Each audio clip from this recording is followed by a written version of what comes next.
DTCP plot కొంటే land appreciation అనేది ఒక లాభం, శ్రీగంధం చెట్ల మీద వచ్చే ఆదాయం మరో లాభం. డబుల్ బెనిఫిట్ ఆఫర్ తో సిర్లసీమ 2. నడమంత్రపు సిరిలాగా ముఖ్యమంత్రి పదవి వచ్చినటువంటి రేవంత్ రెడ్డి 1 మంత్లోనే 2 నాలుకల ధోరణి, 2 రకాల మాటలు.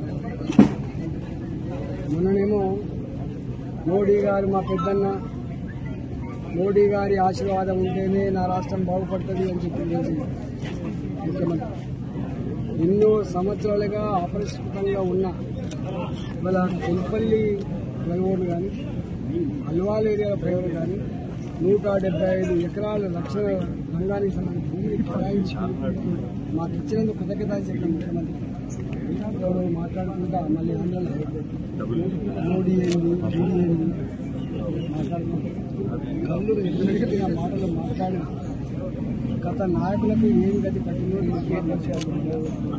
ముఖ్యమంత్రి కేసీఆర్ కూడా గిట్లే మాట్లాడు.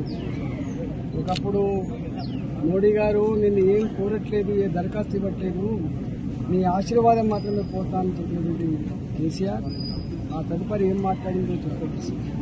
ఇవాళ నేను మళ్ళీ చెప్పొద్దు. బీహార్లో ఉన్నటువంటి ఆనాటి ముఖ్యమంత్రులు ఏం మాట్లాడింది, ఇతర రాష్ట్రాల్లో ఉన్నటువంటి వాళ్ళు ఏం మాట్లాడారు, మళ్ళీ ఇవాళ ఏం పట్టి ఏమొచ్చి నేను అవన్నీ చేయదలుచుకోలేదు. కానీ నోరు దగ్గర పెట్టుకో, ఒళ్ళు దగ్గర పెట్టుకుంటే ఇలా అధికారం ఉందని చెప్పి ఏది పడాలని మాట్లాడితే ప్రజలు సహించడానికి సిద్ధంగా ఉన్నారు. రెండవది ఆ మధ్యకాలంలో కేసీఆర్ ఫోన్ ట్యాపింగ్స్, రాజకీయ నాయకుల పార్టీల వాళ్ళ ఫోన్ ట్యాపింగ్ మీద బాగా మాట్లాడి ఇవాళ మళ్ళీ ఫోన్ ట్యాపింగ్ చేస్తున్నట్టుగా మాకు తెలుస్తా ఉంది. ఈ ప్రజాస్వామ్యాన్ని మర్చిపోయి ప్రజలిచ్చిన అధికారాన్ని అడ్డం పెట్టుకొని ప్రజల మీద దౌర్జన్యం చేసిన, అప్రజాస్వామికంగా పరిపాలించే ప్రయత్నం చేసిన ఇలా గత పాలకులు ఏ గతి పట్టిందో నీకు కూడా గదే గతి పడుతుంది. ఖబర్దార్, నువ్వు అనుకుంటున్నావు పిల్లి కళ్ళు మూసుకొని పాలు తాగినట్టు నువ్వు భావిస్తా ఉన్నావు. నీ చిరులని కూడా కనపడతా ఉంది. ఇవాళ మొత్తం దేశంలో కాంగ్రెస్ పార్టీ హైకమాండ్ మొత్తం పొందడానికి ఇవాళ నేనే మీకు అన్ని ఫండ్స్ పంపిస్తా అని చెప్పి ఇక్కడ బిల్డర్లని, ఇక్కడ వ్యాపారవేత్తల్ని నువ్వు ఫోన్ చేసి ఎంత పైసలు అడుగుతున్నది, ఎంత బెదిరిస్తున్నది, ఇట్లా బ్లాక్మెయిల్ చేస్తున్నది ఇప్పటికే రికార్డ్ అయిపోతుంది. ఇవాళ నువ్వు అనుకుంటున్నావు నువ్వు ఇక్కడ ఉండే మొత్తం నేనే వీక్షిస్తున్నా అని చెప్పి అనుకుంటున్నావు. నీ మీద వీక్షించే వాళ్ళు కూడా ఉంటారనే విషయం మనం మర్చిపోకు.